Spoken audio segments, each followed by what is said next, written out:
Doctor BP. रोंगे सरांनी करावी विनंती.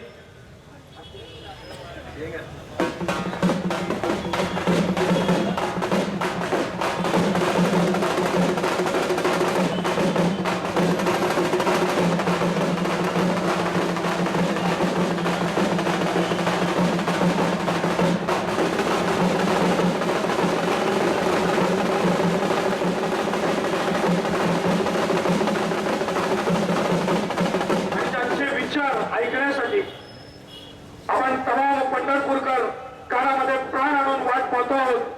ते आपल्या सगळ्यांचे मार्गदर्शक आणि येणाऱ्या परिवर्तनामधले आपले वाटाडे म्हणून ज्यांच्याकडे आपण पाहू शकतो ते शिवसेनेचे आदरणीय नेते, प्रख्यात वक्ते आणि महाराष्ट्रामध्ये शिवचरित्र ज्यांनी प्रत्येकाच्या हृदयापर्यंत पोहोचवलं ते प्राध्यापक नितीनजी बानगुडे पाटील साहेब यांना मी विनंती करेन आपण या ठिकाणी आम्हा पंढरपूरकरांना मार्गदर्शन करावं. प्राध्यापक नितीनजी बानगुडे पाटील साहेब.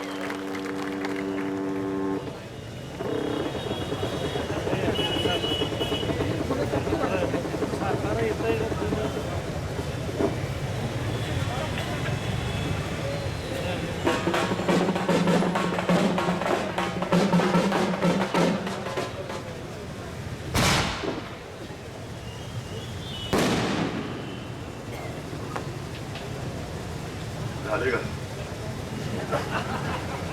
ते 28 ला वाजवायचे.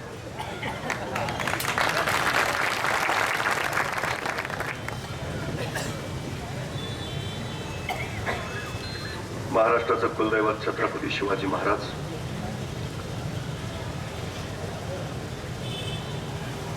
बंदुकीच्या जोरावर आणि हंटरच्या धाकावर वाघांना माणसासारखं वागायला शिकवणारे मी अनेक माणसं बघितली, पण बंदुकीच्या जोराशिवाय आणि हंटरच्या धाकाशिवाय माणसांना वाघासारखं जगायला शिकवणारा मी एकच माणूस बघितला, शिवसेना प्रमुख वंदनीय बाळासाहेब ठाकरे.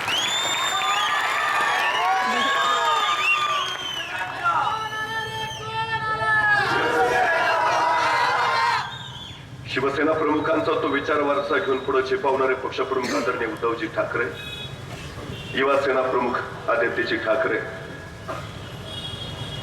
गेली 50 वर्ष शिवसेनेसाठी ज्यांनी प्रत्यक्षरित्या स्वतःचं योगदान दिलं ते तमाम शिवसैनिक.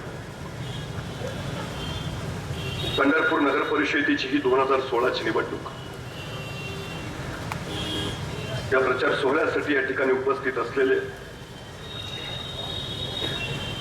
या जिल्ह्याचे सहसंपर्क प्रमुख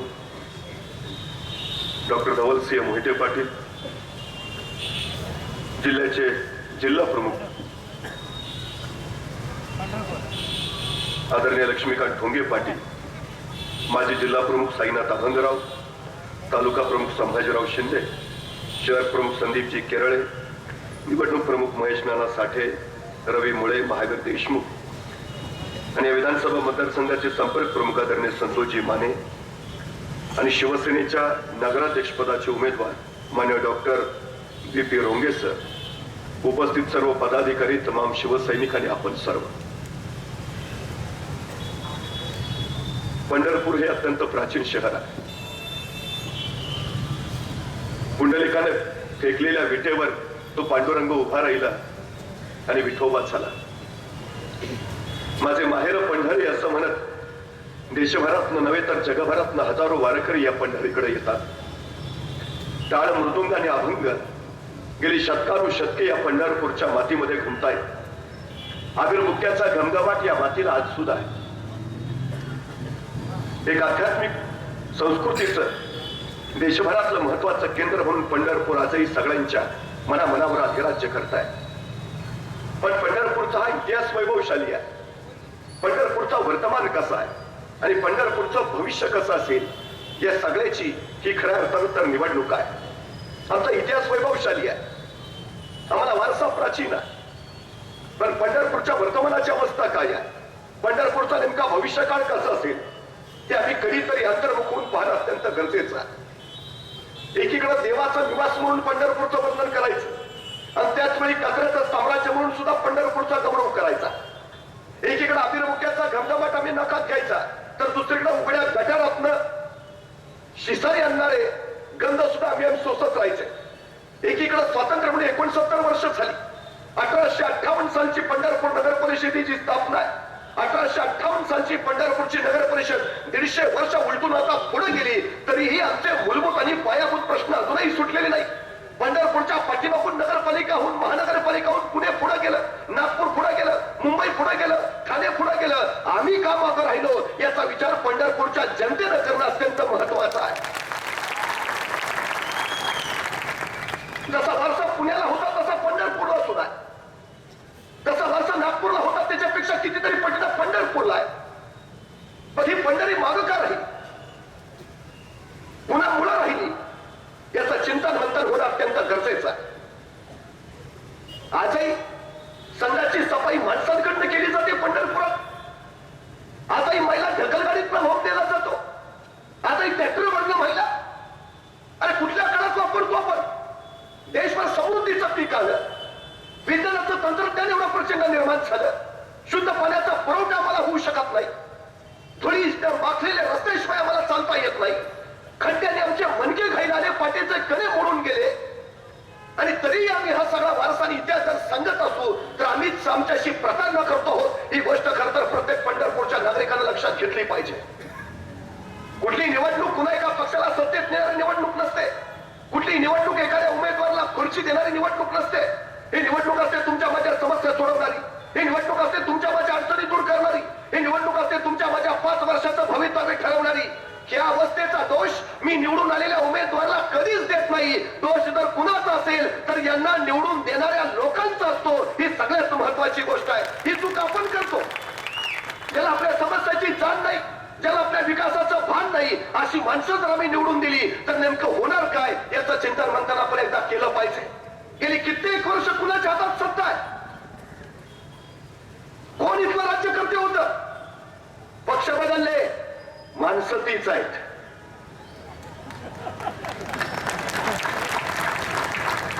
झेंडे बदलले, प्रवृत्ती तीच आहे. त्यात काही नाही झालं. आता कुणाच्या हातात विकासाची स्वप्न बघायची, कुणाच्या हातात आमच्या विकासाच्या चाव्या द्यायच्या याचा विचार नागरिकांनी करणं अत्यंत गरजेचं आहे. हे सगळं उघड्या डोळ्यांनी पाहताना मन विषण्ण होतं. पंढरपूरला गेल्या कित्येक वर्षापूर्वी मी आलो, मागच्या वर्षी आलो, 6 महिन्यापूर्वी आलो, आता आलो, आहे तसंच जायचे थे. विठोबा सुद्धा कंटाळला असेल आता ते बघून बघून. आम्हाला कंटाळा का नाहीये? आम्ही का नाही विचारत? तीर्थक्षेत्राचा दर्जा शहराला आंतरराष्ट्रीय कीर्तीचं शहर आहे. तीर्थक्षेत्राचा दर्जा म्हणून प्रचंड मोठ्या प्रमाणात विकास निधी येतो, मूल सोयी सुविधांसाठी निधी येतो. मग सगळं परत जायचे ते तर निधी नेमका जातो कुठं याचं चिंतन होणं फार गरजेचं आहे. 15 वर्ष काँग्रेस राष्ट्रवादीनं तेच केलं आणि ह्या उद्योगामुळेच केंद्रातली सत्ता गेली, या पराक्रमामुळे राज्यातली सत्ता गेली आणि गेली कित्येक वर्ष इथं चालू झालेला हा जो पराक्रम आहे त्याच्यामुळे आता नगरपालिकेतली सत्ता सुद्धा जाणार आणि इथं शिवसेनेचा भगवा फडकणार हे मी तुम्हाला आवर्जून सांगतो. काय झालं इथं? मी नेहमी एक गोष्ट सांगतो. छोटस खेडेगाव होतं, त्या खेडेगावात एक आई, तिला 2 मुलं, मुलाचं नाव विकास आणि मुलीचं नाव योजना.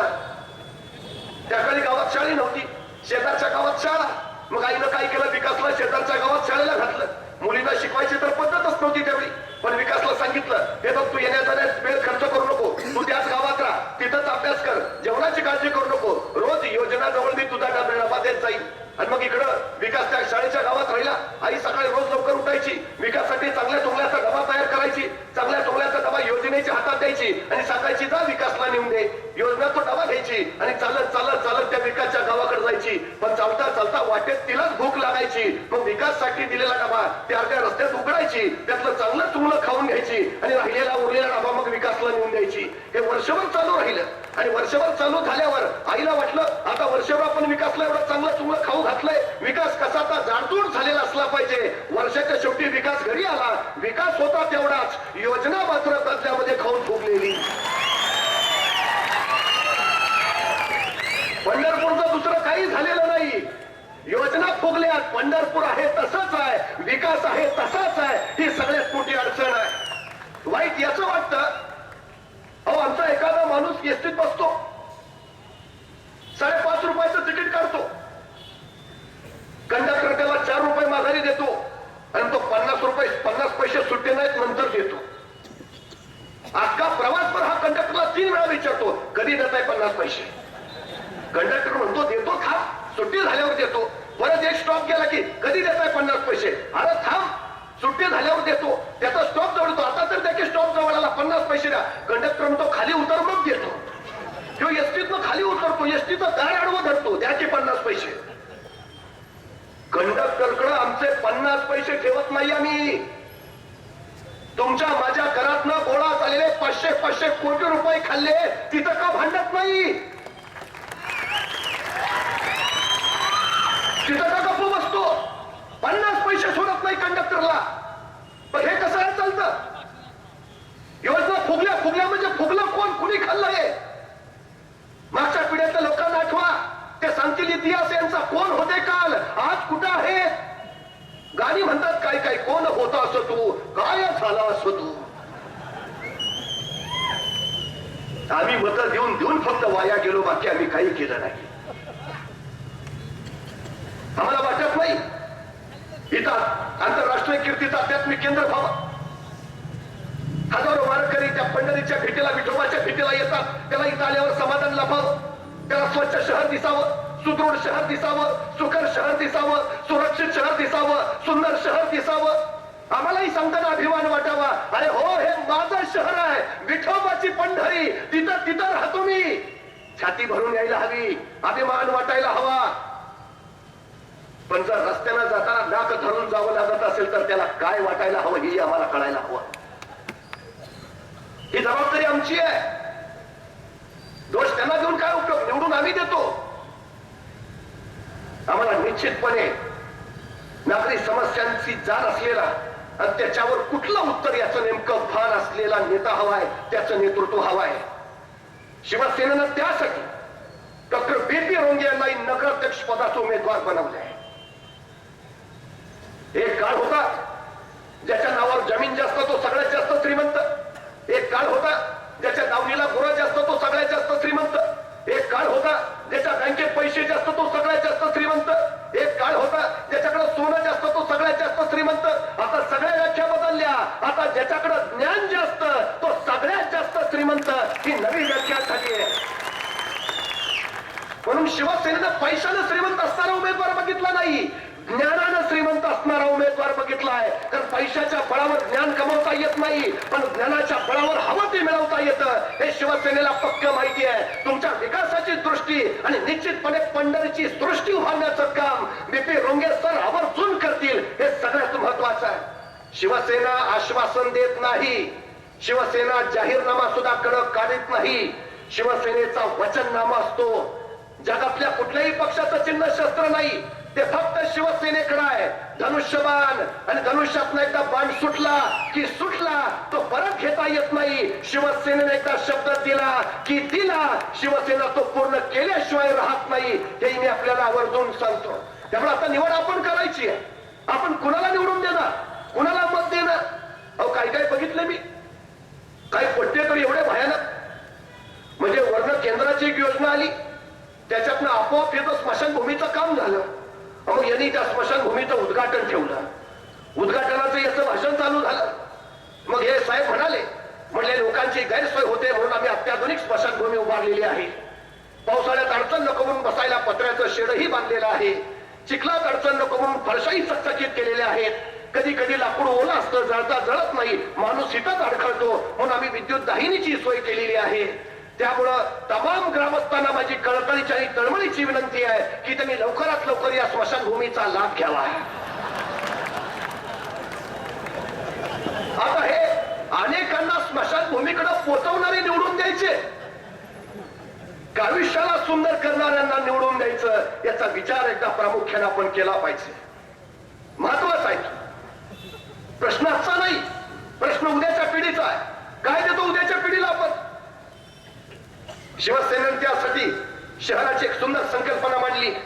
आजचं शहर सुदृढ असलं पाहिजे. ते सुदृढ कधी होईल? इथं स्वच्छतेच्या सोयी असल्या पाहिजेत, घन कचऱ्याचं पूर्णपणे नियोजन झालेलं असलं पाहिजे. अहो सगळं जगातला वारकरी त्या चंद्रभागेमध्ये स्नान करायला येतो आणि पंढरपूरची गटारगंगा जर त्या चंद्रभागेत मिसळत असेल तर त्या चंद्रभागेचं पावित्र्य आम्ही ठेवतो का बर्बाद करतो हे जर आम्हाला कळत नसेल तर आम्ही नेमकं साधतो काय? म्हणजे आम्ही तर घाणीत जगतोच आहे. महाराष्ट्रातला देशातला तमाम वारकरी सुद्धा त्या घाणीत बुडाला पाहिजे. चंद्रभागा अजून कशी राहिली मला कळत नाही हो, त्यामुळेच ती कोरडी पडत असेल. हे द्यायला हवं आम्ही. स्वच्छतेच्या आरोग्याच्या सोयी करायला हव्यात. ते ज्या दिवशी होईल त्या दिवशी नागरिक सुदृढ होईल आणि नागरिक सुदृढ झाला तर शहर आपोआप सुदृढ राहील. माझं शहर सुकर असलं पाहिजे, सहज असलं पाहिजे. एका ठिकाणावरनं दुसऱ्या ठिकाणी मला सहज जाता आलं पाहिजे. वाहतुकीची कोंडी होऊन उपयोग नाही. रस्त्याच्या खड्ड्यानं मी अडखळता कामा नये, अपघातात कुठे फसता कामा नये. इतकं सुरक्षित जगणं माझं इथं झालं पाहिजे. वस्तू हव्यात मला बाजारपेठ उपलब्ध पाहिजे. मला एमपीएससी युपीएससी करायचे, मला अभ्यास केंद्र उपलब्ध पाहिजे. मला ग्रंथ वाचायचे, माझ्यासाठी ग्रंथालय उपलब्ध पाहिजे. मला व्यायाम करायचाय, माझ्यासाठी व्यायामशाळा उपलब्ध पाहिजे. महिलांसाठी कुटीरोद्योग गृहोद्योगाची निर्मिती तर झाली पाहिजे. इथं प्रत्येक माणसाच्या पाठीचा कणा पोटा बरोबरच ताट झालेला असला पाहिजे. असं जगणं याचा अर्थ सुकर शहराचं जगणं. शहराची व्याख्या काय केली माहितीये शासनानं? शासन म्हणतं की ज्या गावातील 75% पेक्षा अधिक लोक शेती सोडून इतर व्यवसायामध्ये आहेत अशा गावांना शहराचा दर्जा द्यावा. 1858 ला तुमच्या शहराला दर्जा दिलाय तुम्हाला. म्हणजे 1858 साली इथले 75% पेक्षा अधिक लोक शेती सोडून इतर व्यवसाय करत होते. रोंगे पाटील सर, 2016 साली किती टक्के लोक इतर व्यवसायात आहेत का फक्त ऊसाच्याच लागवडीत आहेत? MIDC आहे आमच्याकडे. उद्योग किती आहेत? किती नव्याने कारखाने आले?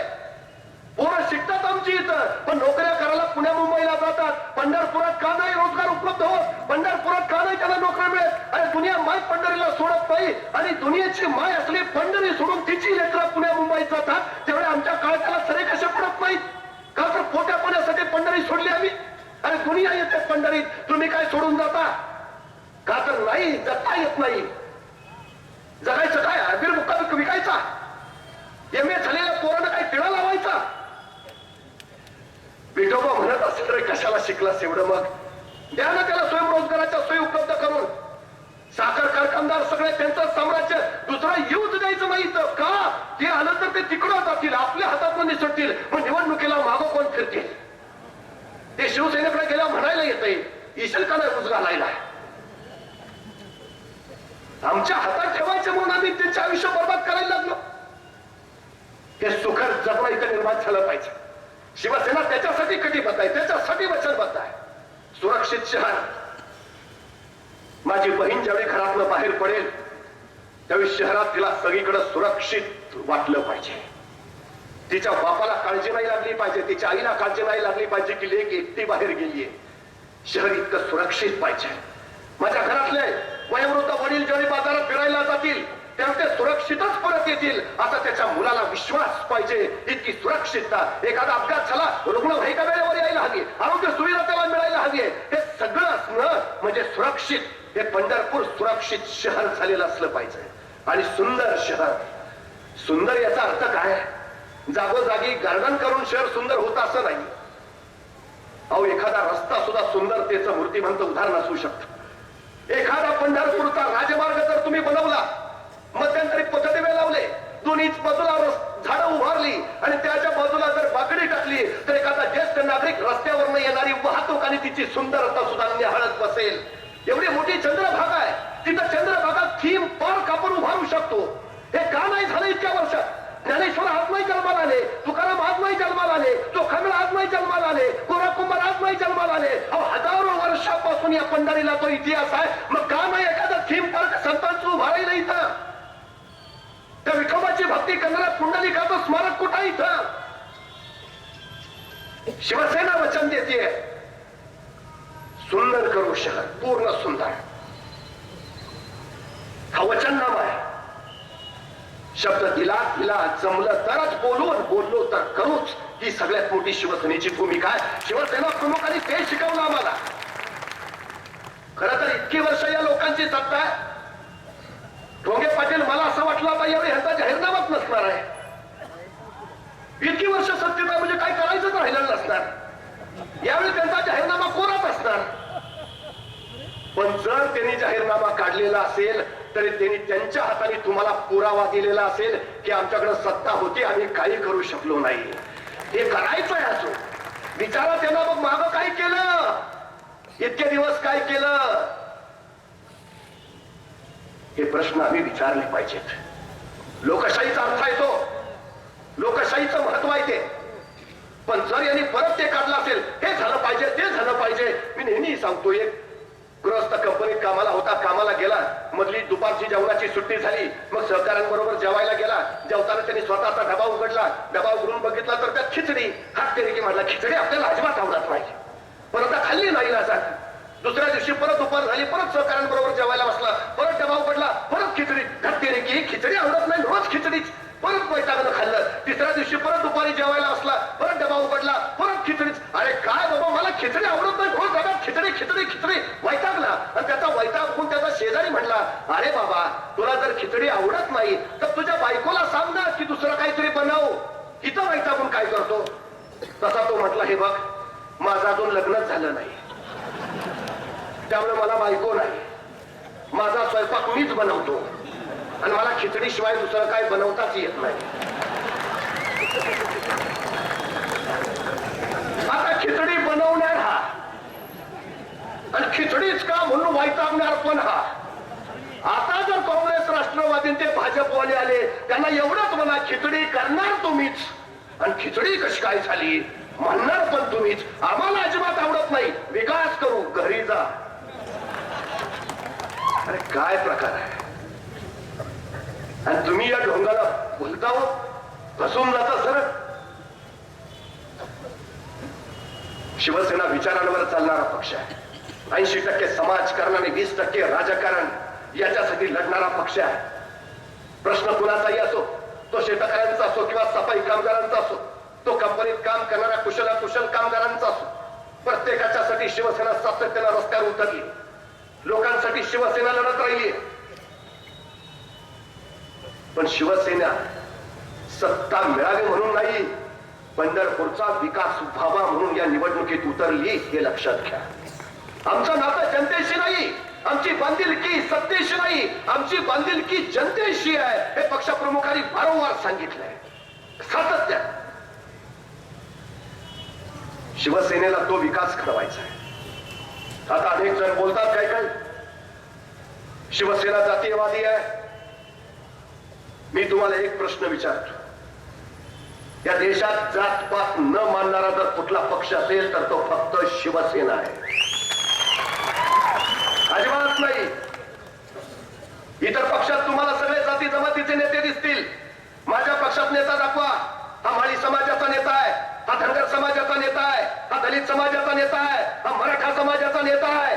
शिवसेनेत ती पद्धत नाही. इथं माणूस एवढीच जात आणि त्याचा विकास एवढाच धर्म, ही शिवसेनेची स्पष्ट आणि स्पष्ट व्याख्या आहे. आम्ही हिंदुत्वाचा पुकारा करतो, जरूर करतो, पुरस्कार करतो आम्ही. पण सर्वोच्च न्यायालयानं परवा पुन्हा एकदा व्याख्या स्पष्ट केली, हिंदुत्वाचा आणि धर्माचा संबंध नाही. हिंदुत्व ही जगण्याची शैली आहे.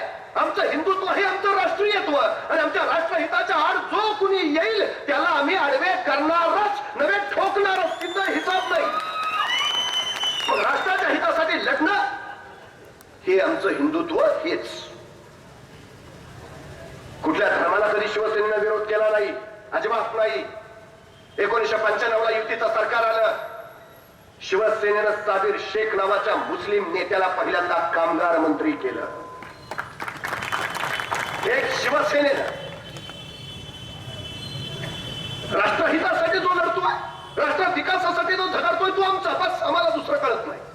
मग तो कुणी असो, कुठल्याही जातीचा, कुठल्याही धर्माचा, शिवसेनेनं कधी विचार केला नाही. लोकांसाठी लढणारी, लोकांसाठी झगडणारी, अन्यायाच्या विरुद्ध चवताळून धावत जाणारी जी माणसं येतील ते शिवसैनिक, ते आमचे. शिवाजी महाराजांच्या विचाराचे. बस, शिवाजी महाराजांचं राजकारण हे शिवसेनेचं राजकारण, याच्या पलीकडे दुसरं काही नाही. आणि शिवसेनेनं तेच केलंय, तेच. इतर पक्षाचे नेते बघा, मगाशी बोललो मी, काल कोण होते आज कुठं. हे साबीर शेख 5 वर्ष कामगार मंत्री होते, 5 वर्ष कॅबिनेट मिनिस्टर. किती माया गोळा करायला हवी आत्ताच्या तुलनेत. परवा गाडी सापडली वाटतं कुणाची तरी.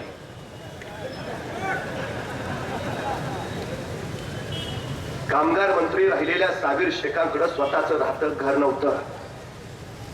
एका आश्रमात शेवटच्या क्षणी जगले ते आणि आश्रमातच प्राण सोडला त्यांनी. इस्टेट झिरो ही शिवसेनेची आणि शिवसेना प्रमुखांची शिकवण आहे. मी आपल्याला तो शब्द देतोय, जनता श्रीमंत कशी होईल याचा विचार शिवसेना करेल. शिवसेनेचा कोणी श्रीमंत शिवसैनिक कसा होईल याचा विचार कदापि करणार नाही. नव्हे तो शिवसेनेचा विचारच असणार नाही. तरुण पिढीसाठी जे जे गरजेचं आहे ते शिवसेना उभारेल. मग त्या रोजगाराच्या संधी असतील किंवा महिलांसाठीचे उद्योग असतील. पण पंढरपूरचा तीर्थक्षेत्राचा दर्जा आंतरराष्ट्रीय आध्यात्मिक केंद्र म्हणून शिवसेना निश्चितपणे त्याच्या पुढे जाईल. श्रद्धेचा भक्तेचा संगम असलेली ही नगरी निश्चितपणे येणाऱ्या काळामध्ये शिवसेनेच्या नेतृत्वाखाली प्रगतीपथावर असेल. इतकी वर्ष तुम्ही त्यांना संधी दिली ना, फक्त एकदा शिवसेनेला संधी द्या. प्राध्यापक बीपी रोंगे पाटलांच्या हातात फक्त शिवसेनेची सत्ता द्या. मी 5 वर्षांनी परत येईन इथं आणि आपण सांगावं मला काय काया पालट झालाय तो. नाही विठोबा सुद्धा खुश झाला ना तर मी सांगेन. भक्ती त्याला म्हणायचं तो इतरांसाठी झटतो, स्वतःसाठी झटतो तो फक्त नव्हे. हे महत्वाचं पंढरीनं हे शिकवलंय जगाला. त्या पंढरीत ते घडलं पाहिजे ही आमची सगळ्यात मोठी इच्छा आहे. ती सगळ्यात मोठी महत्वाकांक्षा आहे. मी नेहमी जाता जाता एक गोष्ट सांगतो. एक छोटस खेडेगाव होतं. त्यातले 2 मित्र चालत चालत रस्त्याने निघाले होते. एक चालणारा होता, एक आंधळा होता. चालणाऱ्याने त्या आंधळ्याला आपल्या खांद्यावर घेतलं होतं. चालत चालत चालत रस्त्यानं हायवे मार्गे निघाले होते. चालता चालता अचानक हायवेच्या कडेला एक भोपळ्याचं शेत दिसलं. चालणाऱ्याला वाटलं भोपळे चांगले दिसत आहेत, खावा एखादा. तो खांद्यावरच्या आंधळ्याला म्हणाला, मित्रा जरा 2 मिनिटं तुला खाली उतरवतो. शेतात भोपळे चांगले दिसत आहेत, खातो एखादा. तसा खांद्यावरचा आंधळा म्हणला, नको उतरू शेतात, सगळे भोपळे कडू आहेत. त्या चालणाऱ्याला काय करेना. हा आंधळा याला दिसत नाही, भोपळे तर यांनी खाऊनही बघितले नाही, मग हा कसं काय म्हणतोय भोपळे कडू आहेत. तो म्हणला, कपरे तुला काय कळतंय. आंधळा म्हणला, ऐक रे मी सांगतोय ना भोपळे कडू आहेत, नको जाऊ. पण ऐकलं नाही चालणाऱ्यानं. त्यानं खांद्यावरच्या आंधळ्याला उतरवलं. तो शेतात भोपळ्याच्या शिरला. पहिला भोपळा तोडला, खाऊन बघितला कडू. दुसरा भोपळा तोडला, खाऊन बघितला कडू. तिसरा भोपळा तोडला, खाऊन बघितला कडू. त्याच्या डोक्यात शिट्ट्या वाजायला लागल्या. आंधळ्याला कसं काय कळलं भोपळे कडू आहेत. त्याने आंधळ्याला विचारलं, तुला काय कसं कळलं भोपळे कडू आहेत. आंधळा म्हणला, कळतंच आपल्याला, अंतर्ज्ञान, तुला आधीच सांगत होतो, पटलं नाही. चालणाऱ्याचाही विश्वास बसला. त्यांनी परत आंधळ्याला खांदीवर घेतलं. निघाले चालत चालत चालत एका देशाच्या राजधानीत आले. तिथे एक राजा चेतक जातीचा घोडा खरेदी करत बसला होता. घोडा खरेदी करणार तेवढाच हा चालणारा तिथं पोचला. म्हणला, महाराज थांबा, कुठलं घोडं चांगलं आणि कुठलं घोडं वाईट हे माझ्या आंधळ्याला बरोबर कळतं. राजा म्हणला, रे आंधळा आहे ते, त्याच्यावर जाऊ नका. भोपळे कडू आहे ते त्यांनी न खाता न बघता सांगितलंय. राजाचा विश्वास बसला. मग ठीक आहे. मग त्या आंधळ्याच्या पुढे ते घोडं नेलं. आंधळ्यानं घोड्याच्या पाठीवरनं हात फिरवला, आयाळीवरनं हात फिरवला आणि आंधळा राजाला म्हटला, महाराज नका घेऊ घोडं, त्यानं म्हैशीचं दूध पिलंय. आता राजाच्या डोक्यात शिट्ट्या वाजायला लागल्या. अरे जातीवंत चेतक जातीचं घोडं आहे, तू काय सांगतो म्हैशीचं दूध पिलंय. मला विश्वास नसेल तर घोड्याच्या मालकाला विचारा. राजानं रागारागात घोड्याच्या मालकाला बोलावलं. ते आंधळा म्हणताय ते खरंय का. घोड्याचा मालक म्हटला, महाराज खरंय ते शिंगरू असताना सारखं म्हशीला लागत होतं न म्हैशीचं दूध पिलंय. आता चालणाऱ्या डोक्यात परत शिट्ट्या वाजायला लागल्या. राजा तर हाबकलाच होता. म्हणला, तुला एवढं सगळं कळतंय तर इथं का थांबलाय. पहिला माझ्या राजवाड्यात चल आणि माझ्या राणीबद्दल सांग. आंधळा म्हटला, महाराज झालं एवढं, पास झालं, थांबू इथंच. नाही एवढं सगळं कळतंय, पहिला अहो थांबू इथंच, कशाला विषयाची परीक्षा. तू पहिला चला. राजा ऐकायचंच नाव केला. शेवटी आंधळा म्हटला, महाराज येतो, पण एक अट आहे. म्हणे काय. जर काय भलत असेल तर सांगितलं तर उगा गर्दन बिर्दन मारायची नाही. कबूल असलं तर येतो. राजा म्हणला, ठीक आहे कबूल. मग आंधळा घेऊन राजा राजवाड्यात आला. आंधळ्याच्या पुढे राणी उभा केली. आंधळ्यानं राणीच्या पाठीवरनं हात फिरवला आणि आंधळा म्हटला, महाराज तुमच्या राणी साहेबांनी कलावंतिनीचं दूध पिलंय. राजाच्या संतापात अशी लाट पसरली. वैतागला तंत्राला मस्तकात तेडी कुठली. अरे बोलतो काय, महाराणी आहे ती, राजघराण्यातली स्त्री आहे, कुलीन स्त्री आहे, जातीवंत स्त्री आहे, सांगतो काय कलावंतिनीचं दूध पिलंय. आंधळाही चाटपडला, महाराज आधी सांगितलं होतं. पण विश्वास नसेल तर राणीच्या आईला विचारा. राजानं रागारागात राणीच्या आईला बोलावलं. आंधळा म्हणतोय ते खरं आहे का. राणीची आई म्हणाली, महाराज खरं आहे ते. मी बाळंत झाले त्यावेळी मला दूध येत नव्हतं, पण त्याच वेळी शेजारी एक कलावंतीन बाळंत झालेली. तिचंच दूध त्यावेळी राणीला पाजलंय. आता मात्र राजाच्या डोक्यात नुसत्या शिट्ट्या शिट्ट्या वाजायला लागल्या. म्हणला तू माग, तुला पाहिजे ते दिलं, तू फक्त माग. पण चालणाऱ्याच्या डोक्यात अजून शिट्टी वाजत होती. म्हणला महाराज काय बक्षीस द्यायचे ते द्या याला, पण याला भोपळे कडवाय ते कळलं कसं तेवढं तरी विचारा.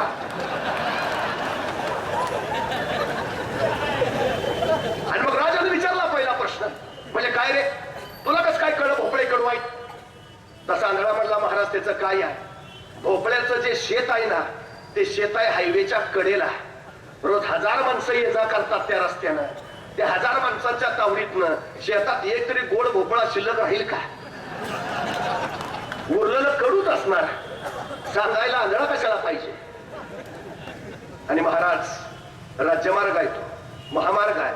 1000 वाहनं ये जा करतात. 1000 वाहनांचा धूर त्या वातावरणात आहे. 1000 वाहनांचं प्रदूषण तिथं आहे. सगळं वातावरण प्रदूषित झालंय. अशा वातावरणामध्ये फळं गोड येतील कशी? अरे शुद्ध बीजा पोटी फळं रसाळ गोमटी. पण नुसतं बीज शुद्ध असून चालत नाही. ते बीज वातावरणामध्ये नुसतं भरतं फुलतं. ते वातावरण सुद्धा निकोपाने निर्मळच असायला हवं, तर फळं गोड येतील. आणि आमच्या शहराचं काय झालंय, विठोबाचा वारसा आहे, केवढी मोठी परंपरा. पण जर वातावरण दूषित आणि प्रदूषित असेल तर इथली फळं गोड येतील कशी?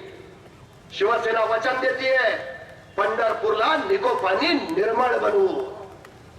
त्या विठोबाची पंढरी या गौरवाला पात्र ठरवू.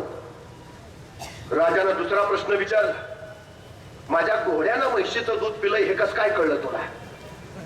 तसा आंधळा म्हणला महाराज त्याचं काय आहे, जातीवंत घोडा असताना जातीवंत ते त्याच्या पाठीवर नुसती थाप टाकली की असं फुरफुरतं आणि असं पुढे झेप घ्यायला दौडतं, ते काय सांगावं.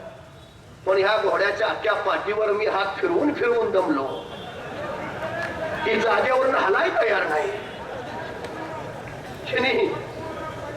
किती वर्ष यांच्या पाठीवर पंढरपूरच्या लोकांनी थापा मारल्या हो. अरे निवडून दिलंय, आता पळा, वेग घ्या, विकास करा.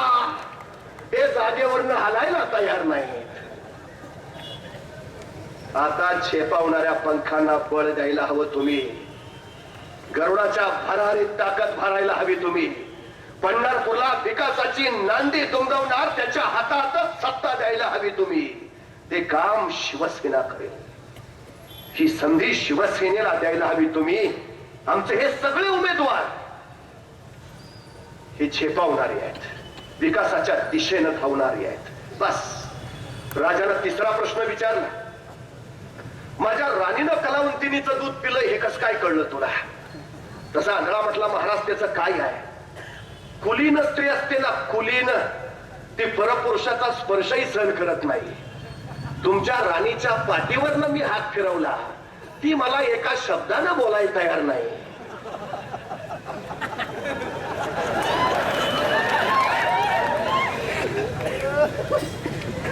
कुणाचं दूध पिले? मित्र हो, काळ सुद्धा निवडणुकीचा आहे. अनेकांचे हात आपल्याही पाठीवर फिरतील. बघतो बाबा, करतो बाबा, गांधी बाबाही बाहेर काढतील. आपल्या थांबण्यातनं कुणाचं रक्त वाहतंय हे एकदा ठरवा.